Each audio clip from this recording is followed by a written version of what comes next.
Menurut Koordinator Tim Tindak Pengendalian COVID-19 Kota Makassar, izin yang dimiliki Burger King di Jalan Sultan Hasanuddin tak sesuai dengan hasil pemeriksaan dari Dinas Perdagangan dan DPM PTSP Kota Makassar.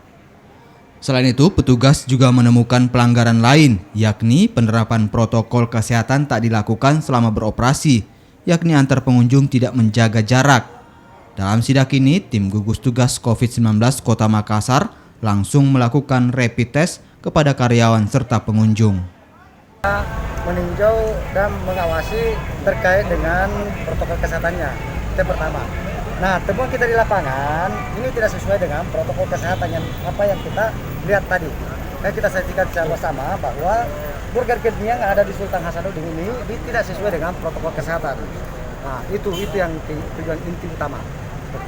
Yang untuk izin-izinnya bagaimana, Pak? Jadi sesuai dengan pemeriksaan tadi, dari hasil pemeriksaan dari Disperindak, PTSP itu belum ada izin yang dimiliki yang dari pemerintah kota. Langkah selanjutnya bagaimana, Pak? Langkah selanjutnya kami dari tim Satpol PP mengambil langkah untuk membuatkan berita acara, akan dipanggil ke kantor membuatkan berita acara pemeriksaan. Untuk penutup